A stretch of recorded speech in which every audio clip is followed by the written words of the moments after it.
going to happen. So those social media posts, they didn't age well. But let's look at Ferry County. It could be worse. Ferry County is at 1,100, and I need to hit that technical difficulties button.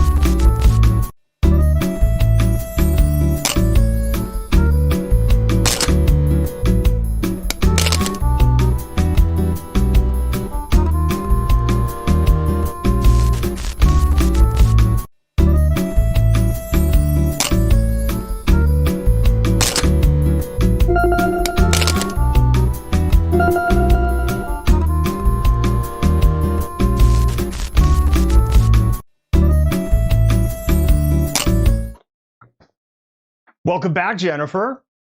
Hi, I'm back. We were just discussing Ferry County, and we were in technical difficulties, and we'll come back. But so we'll start talking about Ferry County again. Ferry County is at 1,125.2 cases per 100,000. No, that is not a typo. It is one of the worst numbers in the United States. They have a 10.6 positivity rate. That's actually an improvement. They were at 25% last week, but 10.6% still says widespread community transmission and significant undertesting. 93% ICU utilization, 15.5% in ICU are COVID patients. Jennifer, the governor's office and the Department of Health, they made a big gamble in the name of what I think was capitalism. I sure hope that gamble's going to pay off for them, because the numbers that have happened in the last 24 hours are not very supportive of the decision made yesterday. Yeah, no, we've had this conversation about, the ways in which this really supports, capitalism and, people as basically commodities and, casualties in the name of capitalism, where capitalism actually trumps. God, I hate to even use that word now because of the negative connotation, but it actually trumps like humans, because we're risking the lives of people in the name of capitalism. Again, and this is not an uncommon occurrence, and I'm not going to go down a rabbit hole with this, but yeah, I think it's very much driven by concerns about capitalism and the economy, with a little consideration about what it's actually the impact it's going to have on the health of people. Well, we'll just have to see how it plays out. But if the trajectory continues on the numbers that we have, Jennifer, I think in 13 days we're going backwards. And we have to count on the behavior of everybody over the next 2 weeks to help us not make sure that happens. Exactly. Get your second vaccine and wear your mask. Please get vaccinated, continue to wear a mask, especially indoors. And with that, we're going to do a little pause for the cause. Okay.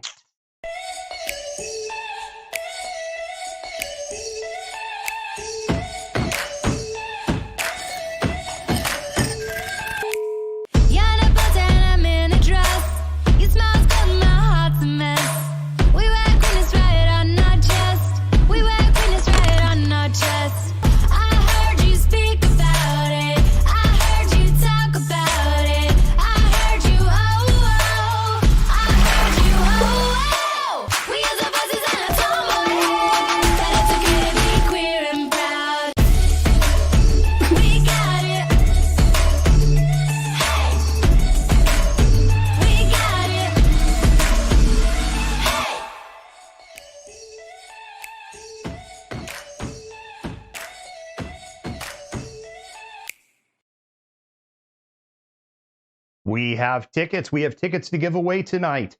And for our winners, you will get email tonight. We have all of the information on how you can get your tickets, because translation starts on May 6th, which is tomorrow. So tonight is the last night to get a ticket, and we will send you, whoever the winner is tonight, tomorrow morning, we will send you information on how to get your ticket. So How do you enter to win a ticket tonight? You need to go to malcontentnews.com/contact-malcontent-news. Mods, admins, light it up in the comments. Over there. There you go. Light it up in the comments. malcontentnews.com/contact-malcontent-news. There's a simple form. The first topic on there is free tickets. So just do that topic. Yes, we need your name and your email address. How else can we let you know if you won? In the area where it says, where there's a field where you're supposed to put a reason why you're writing, you can literally just write anything. It doesn't matter for that. We're basically repurposing the form. If you have previously entered, you can enter again. You got a fresh restart tonight to chance to get that last ticket. The other thing is we're also giving a ticket away on the website. And there's a story about the Translations Film Festival on our website, malcontentnews.com. So check this out. You can go to that story on malcontentnews.com. There is a link there. And so tonight, you can enter twice to double your odds. So you've got two different ways to go ahead and get into that. This is the time also. Go ahead and spam those hearts. Mess with that Facebook and Twitter algorithm so people think that there's great content here. The other thing you do, if you're not feeling very hearty, you can go, I like it. If you're watching us on Twitch, you can do a big, long line of emotes. You can use Yoda as an emote right over here. We love you, Yoda. We miss you. We miss you very much. And if you're on YouTube, you can just do a big, long line of hearts, just not in the creepiest of ways. All right, let's go to our next section.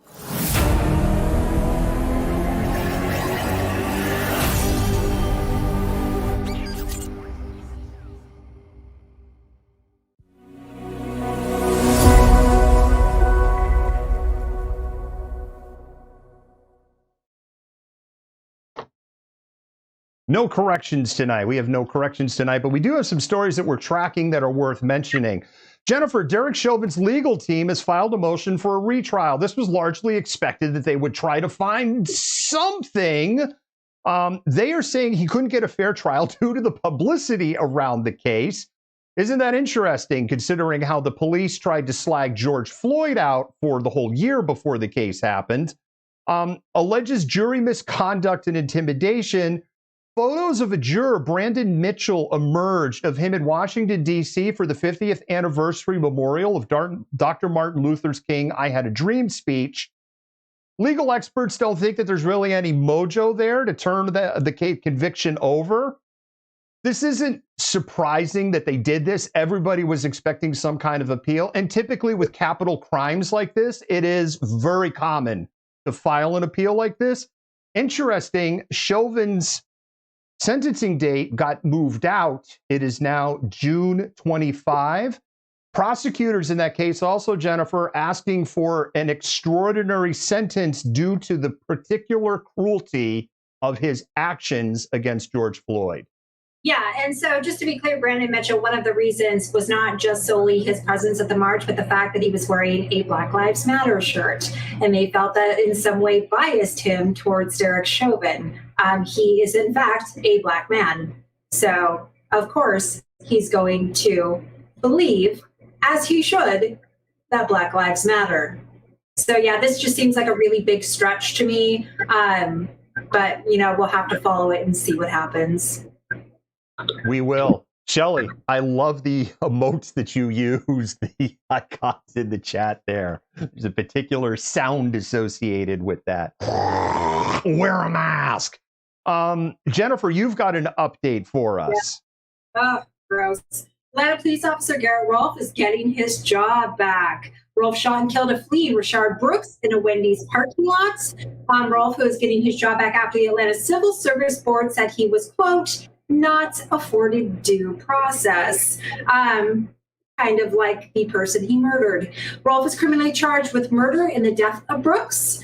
And it is worth noting that Rashard Brooks also did not get due process, which I kind of just said and that I repeated myself, but it's worth noting and repeating that, you know, this police officer is getting his job back because he did not receive due process, even though he did not extend that same right to the person that he murdered. Hallelujah! Holy shit! Where's the Tylenol? The worst part of all is he has a murder charge hanging over his head. So what I would have to presume is he's in the situation of, while I'm waiting for my murder charge, I will continue to draw my paycheck. Yes, absolutely. And I hate to say a person because it's Rayshard Brooks. I should say his name more frequently, but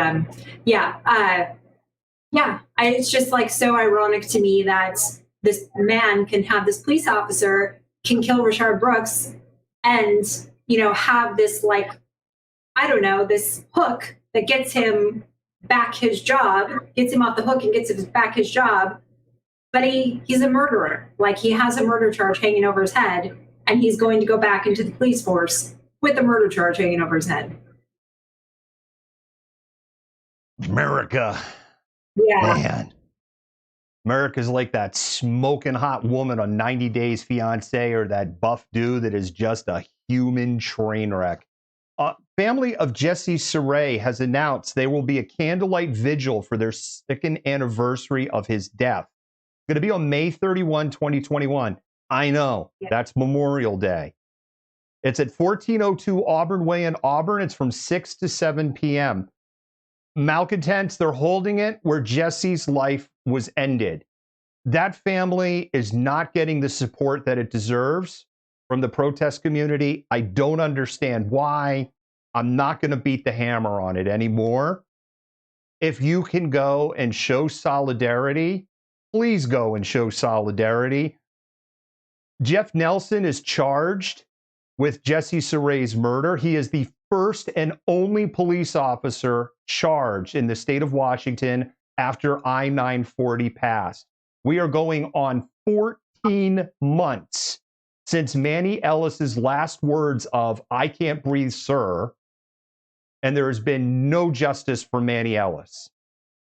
Nelson killed 3 people in the line of duty working in the Auburn Police Department in just 11 years. In the 11 years that he was with the Auburn Police Department, the entire department killed 5 suspects in the line of duty. This is a town of 85,000 people. So May 31, 6 to 7 p.m., Auburn, Washington. We'll be putting it up on our socials. Yes. Please, if you can, it's 1 hour of your life. Please go and show your support to the Surays. Yeah, absolutely. And it's definitely like something, this young man lost his life. He was a member of the Asian American Pacific Islander community. And so I think this is something that is definitely important and people should be really paying attention to. Yeah, to answer the question that I am seeing over in the comments again, May 31, 2021 at 1402 Auburn Way, Auburn, Washington, from 6 to 7 p.m. That is in literally to the hour where Jesse Saray lost his life. Jeff Nelson firing 3 shots in less than 4 seconds. The second shot jammed. He cleared his weapon and then fired an unnecessary headshot because the first shot that he put into Jesse's chest was already fatal. It's just a terrible story. Yes, absolutely. Absolutely. So if you can make it out there and show some support, I know it's Memorial Day. Please do. Jennifer, we're going to do a little pause for the cause, and then we're going to come back with our next story. Okay.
Namibia is a documentary that is coming in the fall of 2021. It documents the life and the stories of a number of people that live in the Katatura slums on the outskirts of the capital, Windhoek, as well as showing some of the beauty and the wealth and desperation in a country that has unimaginable economic disparity. And the echoes of colonization ring so loudly in that nation. And with that thought, and with that promotion of our up and coming documentary of Namibia, let's go to our next story.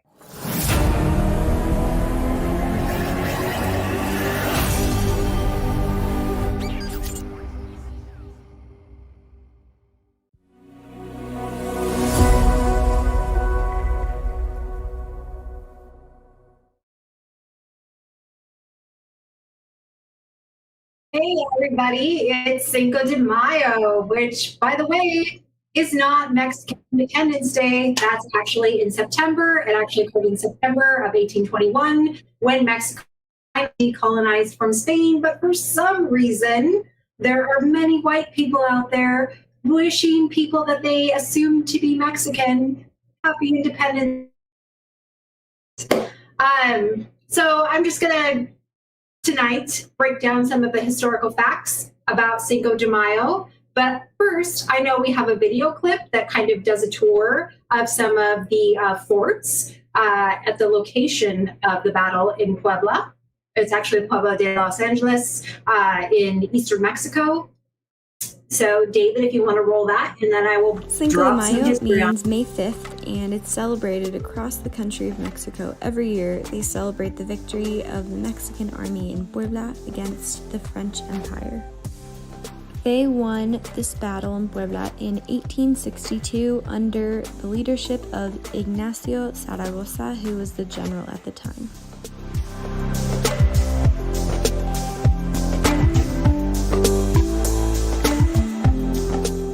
The reason that this day is so proudly celebrated by Mexicans is because it really was a miracle that they defeated the French that day. There were only about 5,000 Mexican soldiers at the Battle of Puebla versus the French, who had thousands more men, and they had much more ammunition. Even though the Mexican army was defeated by the French a year later, May 5th was the day that they won, even though they were outnumbered, and so that's why it's such an important day in Mexican history.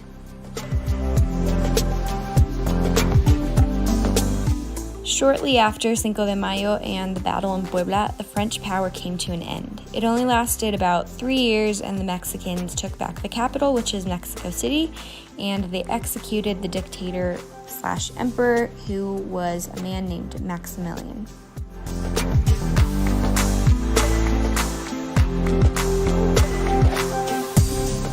The museums were still closed when I went, but it looks like they're going to be opening up pretty soon, so if you're ever in Puebla, I definitely recommend you go see the forts. After we were up by the actual forts, we went down a little ways in the same little park, and we looked at the monuments and statues that they have there.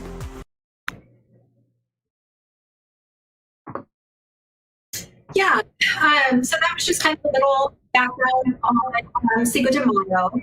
But I want to delve a little bit deeper into that and talk about how it became the way it is now celebrated in the United States. So first, it doesn't commemorate Mexican independence, but rather the victory of Mexico over the French in the Battle of Puebla in 1862. This battle occurs less than 2 decades after the Mexican-American War, which culminated with the Treaty of Guadalupe Hidalgo in 1848, and a large chunk of Mexico's land in the north was ceded to the United States, including much of present-day Southwest and California to the United States. It was also when the boundary or border was drawn along the Rio Grande River. But this was also a war of U.S. aggression, and so they were, intentionally attacking a weaker country that was still trying to establish its identity, build up its military and its nation in the wake of decolonization. So the Battle of Puebla actually began as a French assault by more than 6,000 French troops under the command of Charles Latreille de Lorenzes. My French is terrible. On the small town of Pueblo de Los Angeles, having few resources, soldiers, Mexican General Ignacio Zarzoga rounded up nearly 2,000 men, many of whom were indigenous or of mixed ancestry. So there was this system put in place by the Spanish when they colonized Mexico called the Costa system. If you Google this and look this up, there are actually paintings that depict different racial configurations and social categories. And so in many ways, this was still very present in post-colonial Mexico. So that's when they're talking about like mixed race or indigenous. And it's very quite similar to the Great Chain of Being that emerged in the mid-19th century United States. So De Laurentiis led an assault on Pueblo de Los Angeles on May 5th, 1862. It ran from daybreak to early evening. French troops finally retreated when they realized they lost nearly 500 troops to Zaragoza's 100. So even though they were massively outnumbered and had far less resources, they were basically kicking the French's ass. So while it was not a huge or strategic victory for the Mexican nation state, it did boost morale and embolden them for future battles to come, something badly needed after demoralizing loss to the U.S. in the Mexican-American War, which again, let's be clear, was a war of U.S. aggression that basically just ignored the Monroe Doctrine, drafted during the era of good feelings in the 1870s through the 1820s. So Cinco de Mayo is widely celebrated in Mexico outside Puebla. It made its way to the United States during the height of the Chicano movement during the 60s and 70s, as a way in which to recognize and then celebrate the contributions of Mexicans, in particular, many of those who had kind of like a leaning toward identifying as indigenous. But if we think about the Chicano movement, this emphasis on Cinco de Mayo makes perfect sense, as Aztlan, the place of origin of pre-Columbian Mexicans, and Mexican civilization actually became the symbol of the movement. But at its core, the Chicano movement was a social and political movement that sought to push back against ongoing oppression and marginalization within the United States, while expressing and embodying a sense of pride in their Mexican heritage. Thus, the appropriation and celebration of Cinco de Mayo by white Americans is highly problematic, especially when you consider the following things. Again, Cinco de Mayo is not widely celebrated within Mexico outside of Pueblo and East Central Mexico. Many white Americans continue to confuse it with Mexican Independence Day. It is not. Mexican Independence Day happens 4 decades before the Battle of Puebla. It appropriates Mexican culture and often characterized in racist ways. Hello, sombreros. And many of the same white Americans out there celebrating Cinco de Mayo today are the same ones pushing for a wall to be built between the U.S. and Mexico. So if you want to have a beer and tacos today, have a beer and tacos, but don't do it under the guise of Cinco de Mayo or a poncho or a sombrero. And stop wishing Mexican people or people you think are Mexican Happy Independence Day. And remember, we still have a crisis at the border where there are literally children from all parts of Latin America locked in cages and separated from their families.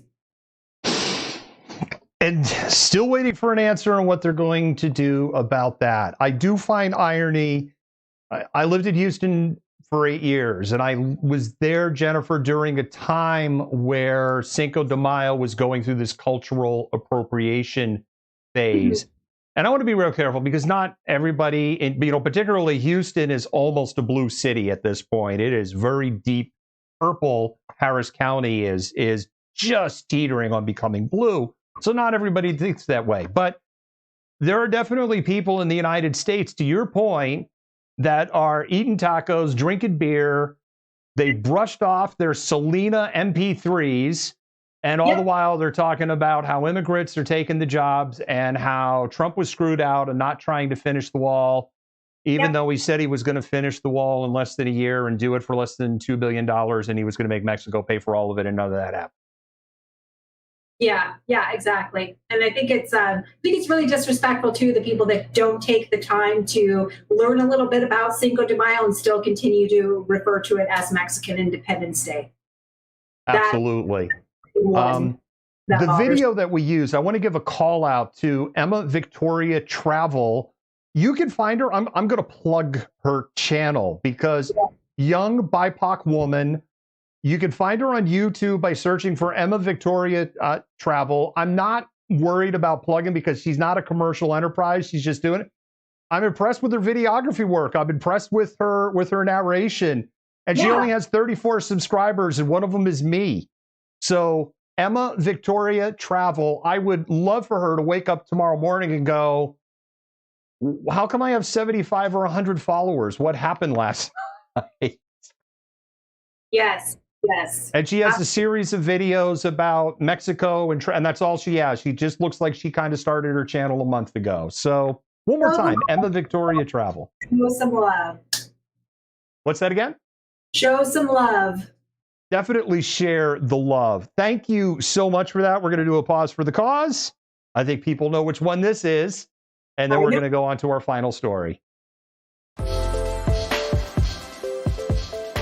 Black Coffee is a hub for communities and a hub for meeting people, making friends, and understanding. What Black Coffee is to me is a place to actually call home, a place where Black youth will feel welcomed, where Black families will come and feel like they're at home. What we're trying to build is more than just coffee. Community is something that we do naturally. We know who's in the community, we know what the deficits are, and we're trying to fix that. We want to bring people together. My hope is that the phrase grounded in excellence shows up everywhere and that it becomes a movement. I'm looking forward to hanging out at Black Coffee with my friends and feeling safe. Black Coffee to me means opportunity for people like me and my other friends and family to come here and do homework safely and hang out and stuff like that. That is happening. It is happening. Black Coffee Northwest is located in Shoreline, Washington. You can get there from exit 176, which is the 175th exit. They are located just past 170th on the west side of Highway 99. Their lobby is now open, and they have expanded their hours as of today, I believe, from 6:30 in the morning to 4 in the afternoon. That's Monday through Friday. You need to check the website for Saturday and Sunday. They have really good coffee. I had really good coffee there today. Jennifer, I got my cup. I was able to get my cup, but I couldn't get a potato scone.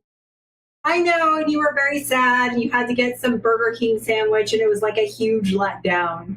I'm sorry. But you did get your And the Burger King sandwich I got was literally cold inside.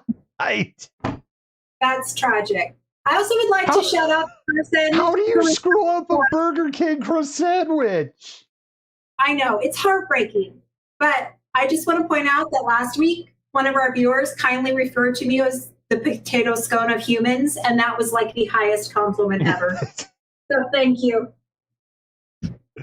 That gets hearts. And on the subject of spam those hearts one more time.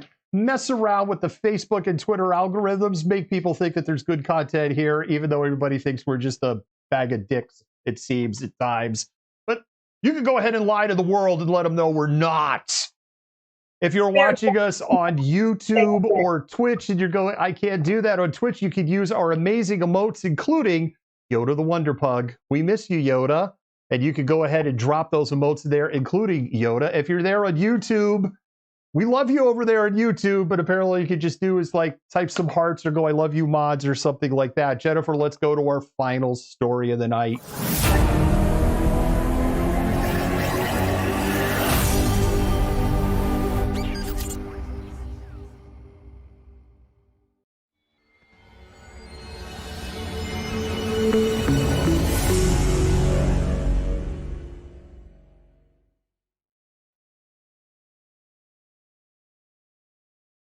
Oh my goodness gracious.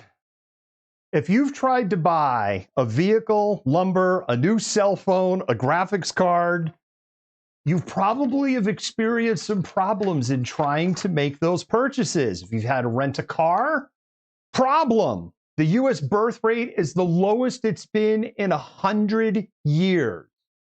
And guess what? They're all connected together. All of it. Capitalism is working perfectly, just as it was designed. And we're going to go ahead and unpack that and what it means for ordinary slobs like you and me and everybody listening to my voice. Let's talk about semiconductors first. Microchips run almost everything electronic device on the planet. Computers, cell phones, video game devices, those are the obvious ones. Cars, thermostats, even your refrigerator almost certainly has semiconductors in it, essentially microchips. The United States consumes 47% of the world's microchips, but we only make 12%. And that wasn't always the case. Many semiconductor companies like Intel are switching to be fabless. What fabless means is they design the chips, they don't make them. Forges are the companies that make chips. The two largest semiconductor producers in the world are a company's name you should be familiar with, Samsung. They're based in Korea. And TSMC, they're based in Taiwan. And remember, Taiwan is not part of China. Taiwan is its own little thing. Many US manufacturers moved out of the United States due to costs. If you wanted to build a semiconductor factory today, if you're looking at this massive shortage, I'm going to get into the impact of that shortage, you go, business opportunity. It costs $10 to $12 billion just to build the factory. The factory will be utterly unproductive for 2 to 3 years. And then even when you get the production lines going, because it is such a technical process, chips have become so small and so hard to manufacture, your total yields, the number of chips that you produce that you can actually put on the market and sell, may be so low despite your best efforts, you will never recoup your $10 to $12 billion. So there's no guarantee that it'll be profitable. And Jennifer, there's one other problem. You can't pay people $7.25 an hour to work in a semiconductor factory because this is extremely specialized manufacturing and processes, right up to the individuals who are, say, you have nobody sweeping the floor because sweeping would be impossible in that setting, but right up to the people that are the janitorial and the maintenance people. It's a problem. So who do we blame? Because as Americans, right, Jennifer, we got to blame somebody. Do we blame China? That's who we're blaming. It's not China. China's sanctioned on getting semiconductors and the ability to buy in the market. They are actually struggling with semiconductors. China has, as a government, is investing $1.4 trillion with a T through 2025. They have a goal of producing 70% of the world's semiconductors by 2025. All of this was driven by corporate profit decisions, all of it, to move production out of the United States. But that has consequences. And this is why I'm going to get into how all of this is interconnected. When COVID hit, auto manufacturers canceled many of their semiconductor orders because they're like, we can't build cars. People aren't going to build cars. Buy cars. We remember 2009. And they pulled back. But auto sales only took a brief sharp dip, and has come back up. But due to just-in-time inventory and lean manufacturing, there are no semiconductors available. So they can't build cars. Ford is expecting their second quarter production to be cut by 50%. Now think about the ripple effect that has on the people that work at Ford manufacturing plants. And then think about the ripple effect that has on the parts suppliers beyond semiconductors and the work that this has. And then think about the ripple effect that has on the support people, the people that run restaurants and dry cleaners that are just getting back on their feet. Almost every auto manufacturer is impacted. This isn't just a Ford thing. That's why car lots, if you've driven by a car lot lately, they're empty. And what they have is a bunch of cars kind of people don't want. And the cars that people want to buy, they're not there. This is why it's next to impossible if you want to replace your Samsung phone, mine is 3 years old, why you can't find a 512 gigabyte model anywhere. And ironically, in the case of Samsung, they made the decision in 2020 to not be able to add a memory card to their phones anymore. So guess who's just clinging to his phone right now? Which hurts the economy. But capitalism's working. This is why it's next to impossible to buy a video card for a computer, or for that matter, many computers. It's not because of Bitcoin miners. There's no chips. And Jennifer, guess what? That brings us to rental cars. It's crazy how it's all connected. In Hawaii, a rental car can cost you, are you ready for this, Jennifer? $700 a day if you can find one. Wow. Oh, People wow. are having to cancel their vacations, not because of the airfare, not because of the hotel, because the rental car is going to cost them over $4,000 for the week. That's insane. So people are Absolutely. renting U-Haul trucks in Hawaii. That's their workaround. So why are the rates so high? Why is a crappy Econo box $250 to rent? Well, after COVID hit, air travel collapsed. It dropped 90%.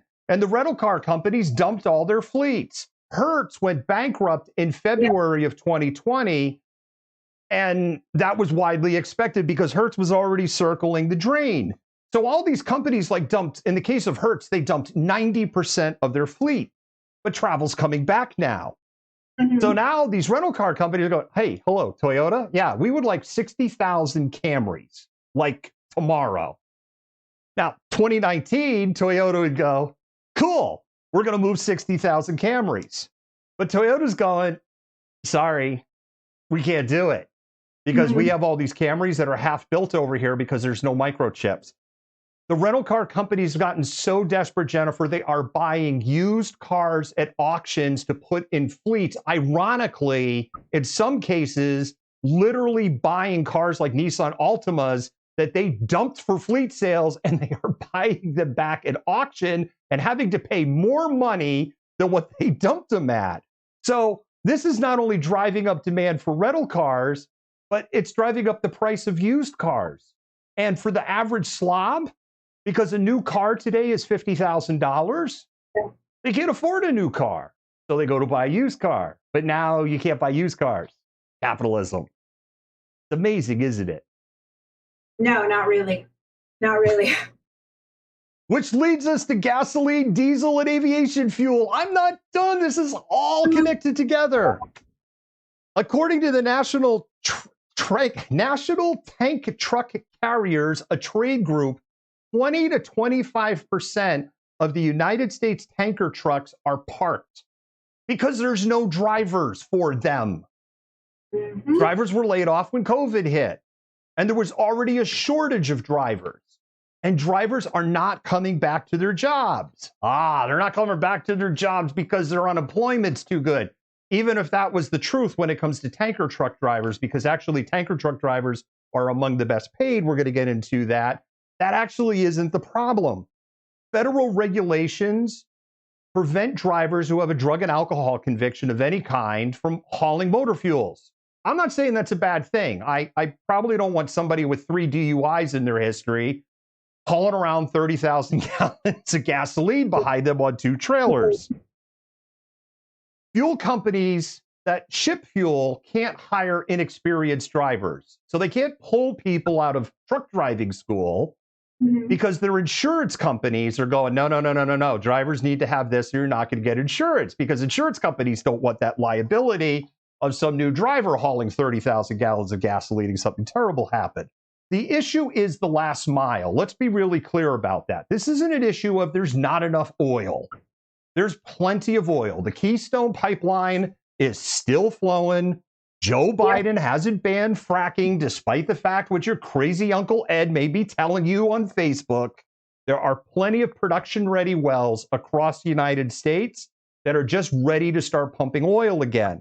The problem is getting the fuel from a distribution center to the gas station. And in the case of smaller airports, to the airports.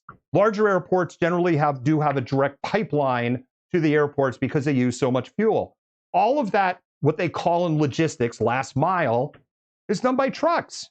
So where are the damn drivers? Where did they go? In 2016, large corporate truck manufacturers, including Volvo, a foreign company, lobbied to treat remanufactured trucks called gliders as new vehicles subject to EPA rules. Gliders cost about 25% less than buying a new truck. They meet all the safety requirements of a vehicle. You're basically taking the chassis of an old vehicle and remanufacturing up, but it is next to impossible to get a glider to meet EPA current regulations. So that eliminates the 25% off on buying one. And who bought gliders? Small business owners, independent truckers. They've been priced out of the market. 80% of all trucks in the United States are hauled by independent operators and small businesses. In 2017, in congressional hearings, when the Trump administration was in power, truckers begged for relief from corporate lobbyists, from large truck companies, and from over-regulation, and regulation that has been set up and lobbied for by major corporations to purposely squeeze them out. And nothing happens. Large corporate carriers don't pay enough. Spend some time reading about this company, Swift. You see their trailers all over them. And read up on the reputation that they have in the trucking industry for pay and safety and the quality of their equipment. The drivers are just getting out. Don't take my word for it. Talk to truckers. Flat out talk to them. They're going to tell you there is no career in this anymore. So you might have problems getting gasoline later on this summer. Hopefully we won't be like 1972, 73, or 79. And Jennifer, we're not done. Because this leads us to lumber. Yes. When COVID hit, sawmills and timber companies shut down because they anticipated that demand would evaporate. Demand didn't evaporate. It actually did the direct opposite. Demand skyrocketed because people were trapped in their homes. They weren't going out to eat to spend money. They weren't buying crap to spend money. And we as Americans, because capitalism works so well, we are compelled to spend money. So people spent money on home improvement products. Housing boom continued. And we have a massive housing shortage in this country if you haven't been paying attention. Now, here's something that's interesting to me. In September 2020, lumber per 1,000 board foot reached $950. Normally, it's $200 to $400. Almost got to 1,000. Nobody was talking about lumber shortages in September of 2020 because people that align to that industry, it wouldn't benefit a particular candidate that they align to. Well, now we're to May of 2021, and it is $1,400 for 1,000 board foot. Sawmills are operating at full force. So what's going on? Well, in an effort to make America great again, in 2017, 20.8% tariffs were passed on Canadian softwood lumber to artificially prop up lumber prices. Those tariffs got reduced in December of 2020 down to 9%. But ask anyone in the trucking industry that moves lumber, and they're going to tell you the same thing because he did some research on this. The lumber yards are full. The distribution centers are full. The belief is that the supply is being manipulated to make up for profit loss at this time last year. And they are essentially withholding supply. But there's another problem driven by capitalism, and that's global warming. Bark beetles are chewing through softwood lumber in Canada and the United States. And the way that bark beetles operate is the warmer it gets, the more bark beetles you get. Bark beetles are temperature triggered. When the temperature reaches a point, all the bark beetles at all the same time come alive. And they all chew through the trees, destroying them. It's been getting warmer for the last 20 years, a full degree warmer.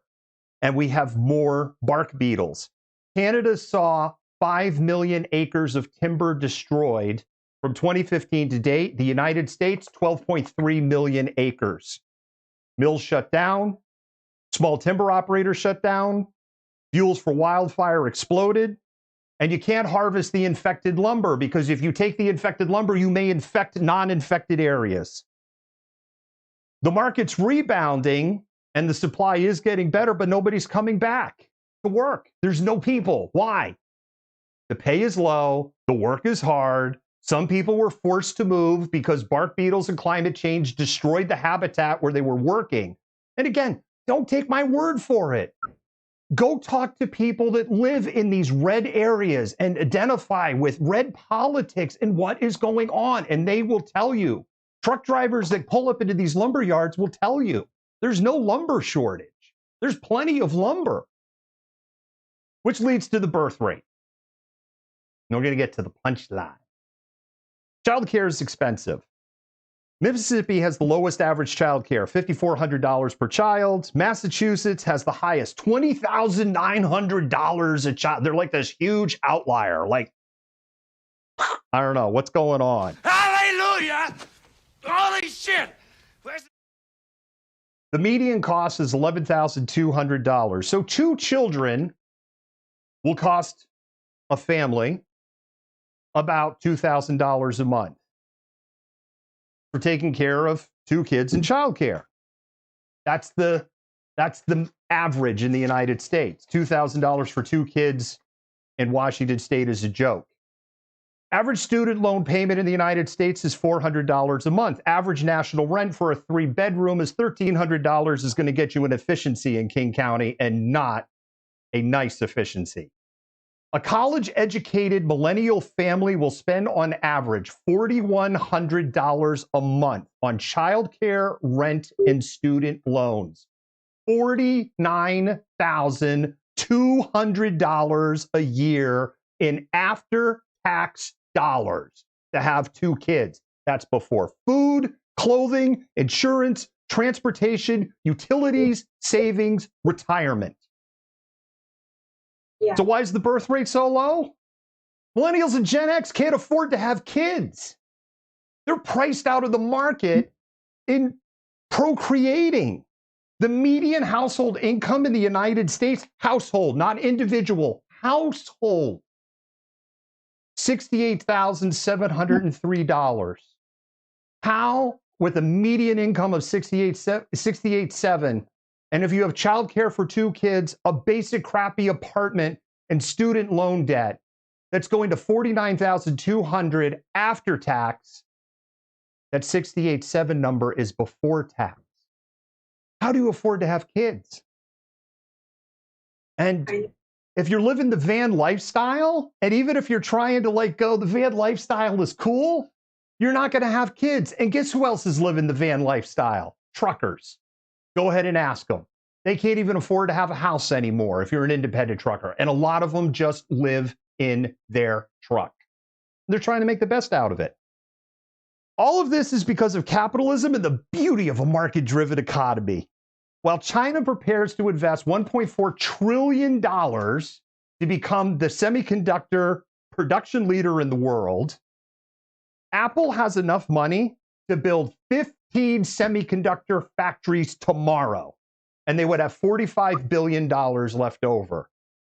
Amazon could build 3 semiconductor factories tomorrow, and they would have $25 billion left over.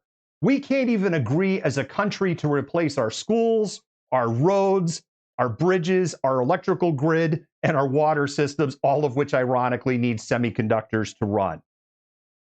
But the Trump administration ran up $8 trillion of debt in 4 years, and we didn't care.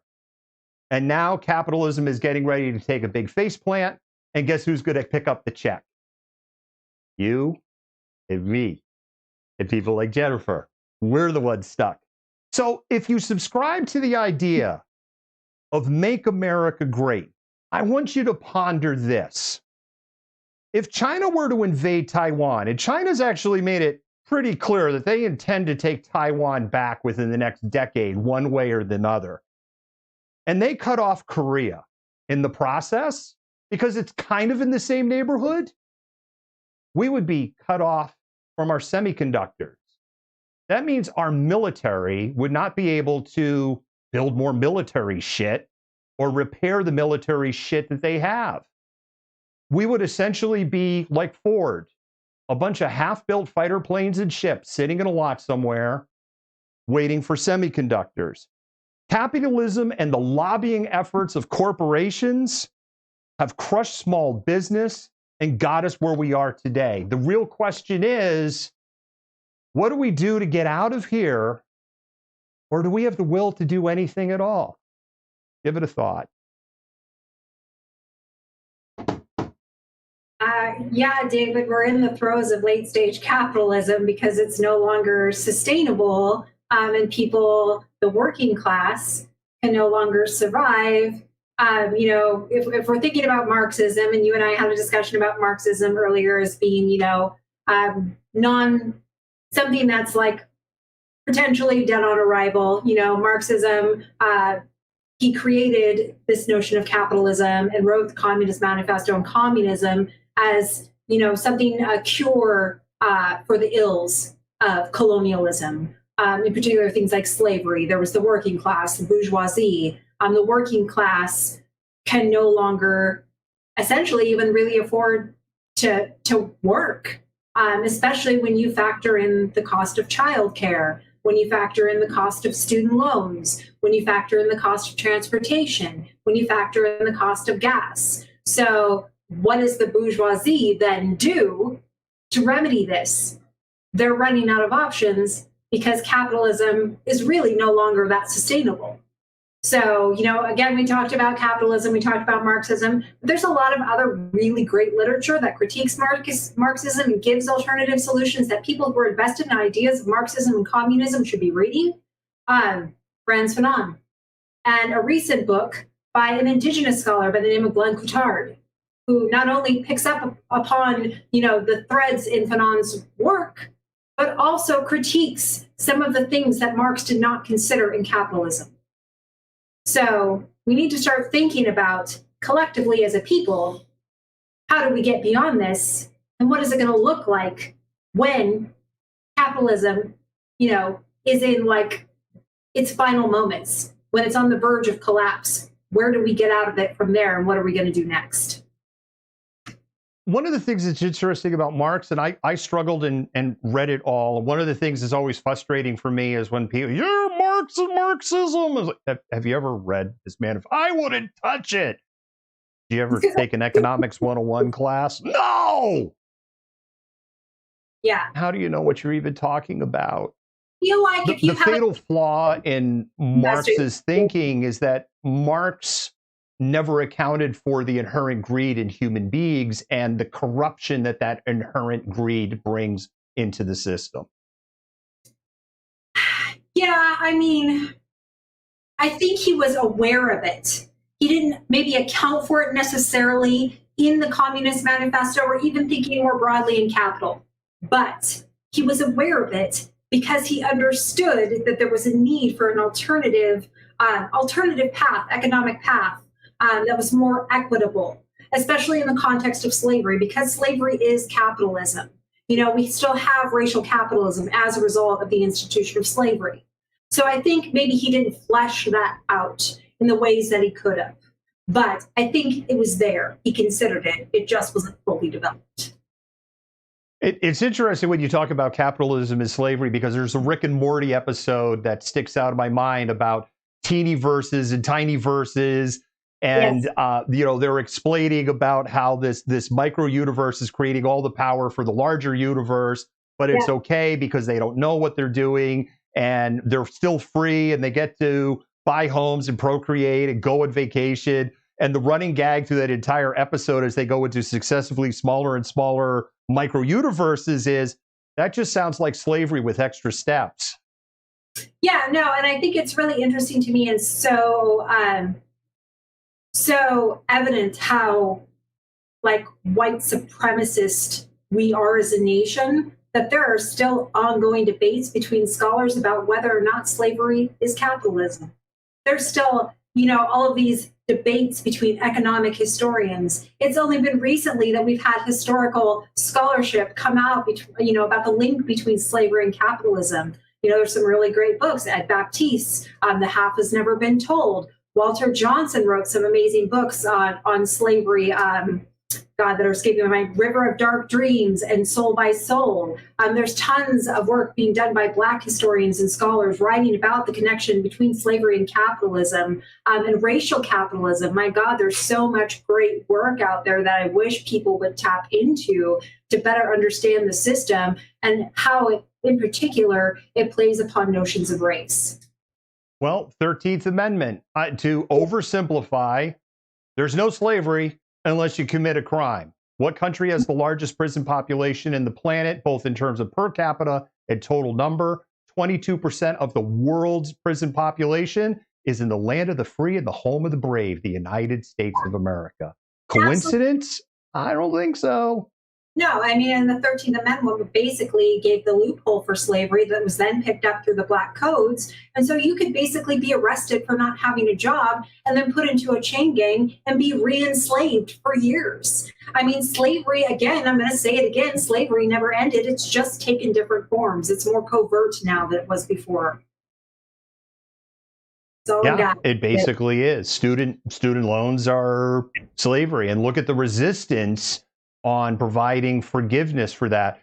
And the thing that's so frustrating for me is there's a subset of people who vote against their own interests and continue to vote on things that don't benefit them at all, but benefit the people that are robbing them blind. Again, that's capitalism though, right? Like, that's how capitalism is designed to function. It's a very complicated problem. The bottom line is, if you want to buy a car, you're kind of screwed. If you want to drive somewhere this summer, you might be screwed. If you need to do a home improvement project, you're screwed. If you want to rent a property or buy property, you're screwed. If you want to have a kid, if you're not wealthy, you're not screwed. Funny joke. You know what I'm going to say to this, David? Do you know what I'm going to say? Seize the means of production, people. It wouldn't be a show without Jennifer saying that. Jennifer, thank you. Okay, I'm good. Jennifer, thank you so much. Yes. We covered a lot of ground. Yep. And we're going to do it all again tomorrow. Right now, kind of a quiet news cycle. I would say we're going to talk about a racism incident that happened in Kirkland today. We actually interviewed the involved parties on that, but we were not able to get that to airtime for the show. So we're going to be covering about a racist incident that happened in Kirkland. And we are going to do Malcontented Minutes probably because it looks like it's quiet. And then we'll see what else that we've got on there. And then we have a ton of people that we're interviewing next week, Jennifer, running for mayor. We have 3 people that we have lined up now. So many people. Yeah. Yep. A lot of people. Very exciting. All right, Jennifer, thank you very much. Malcontent, thank you very much. Thank you for watching Seize the Means of Production. If you have a beer or taco, just have a beer or taco to have a beer or taco. I know I'm going to go downstairs to have a beer to just have a beer.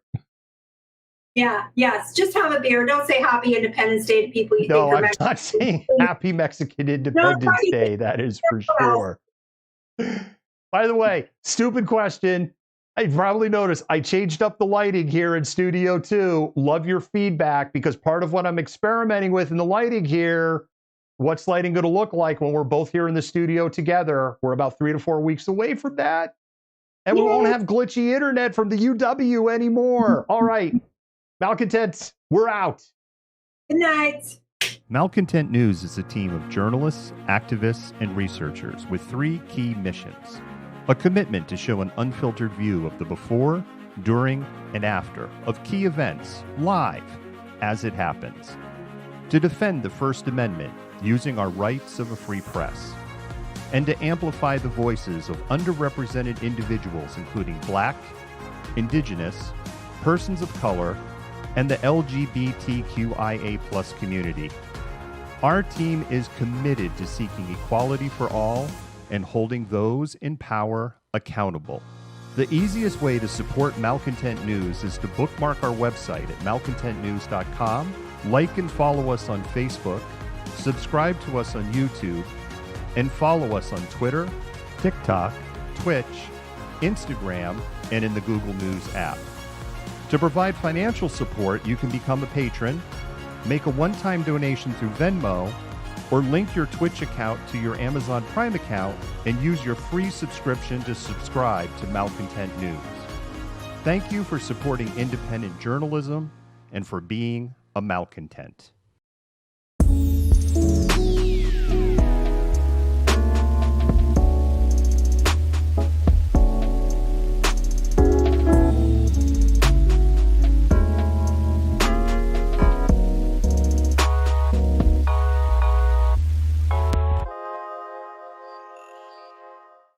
fit the profile. You're the malcontent. Nobody wants to hear the nonsensical ravings of a loudmouth malcontent. Fuck you! You are the biggest hypocrite on the face of the planet. I say that you're a terrible reporter. That's what I say.